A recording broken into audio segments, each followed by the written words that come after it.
Deidre. This is day 2 of warm weather. It's definitely a hot one, or it was very hot. It's cooling off a little bit now, but as far as what's happening on our first alert radar, things look okay. We had some hit and miss showers today. Things are relatively quiet now. As we take a look at the radar, there is a severe alert though just off to our west.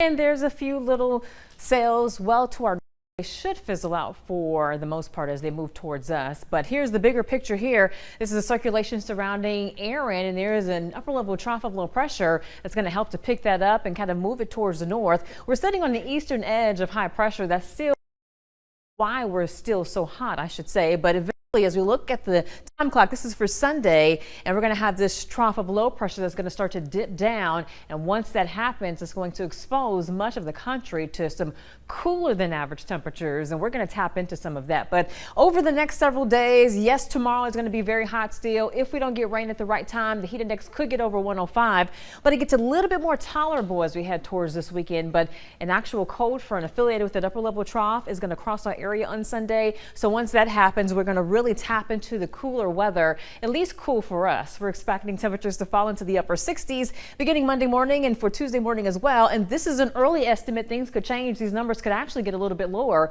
but we're expecting highs to kind of flirt with 90, maybe even some upper 80s into early next week for highs. So we can look forward to that.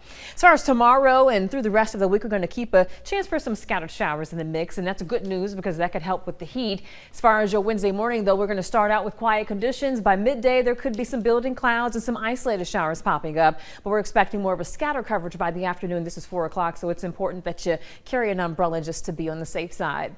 Here's the latest information on Aaron. Hurricane Aaron, max sustained winds now down to 100 miles per hour, but it's still a Category 2 hurricane moving north-northwest at about 12 miles per hour.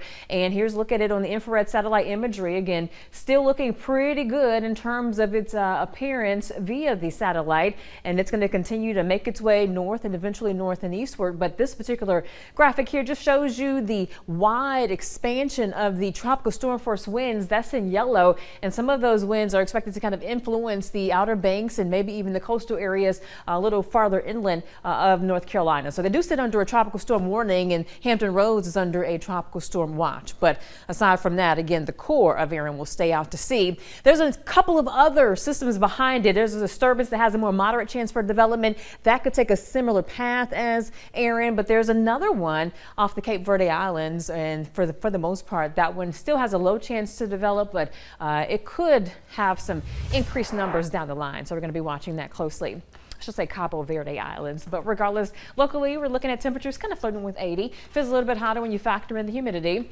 Tonight we're going to keep our lows into the low 70s. I'm not really got a spotty shower overnight before your Wednesday. It's going to be a hot day. We're talking mid to upper 90s. Thankfully, we do have a chance for some showers and thunderstorms, and with the humidity again, there could be some spots getting heat indices over 105. So I do have a first alert there. This is a 10-day forecast at 10, but it'll be more comfortable once we work our way towards the weekend and really beyond into early next week. Hopefully some showers find us tomorrow so that heat index won't be as high as it's projected to be, because that's going to be another hot one. Yeah, that's the worst case scenario. It could get over 105 tomorrow again if rain is delayed finding you. So stay cool in the heat and don't forget the umbrella. All right.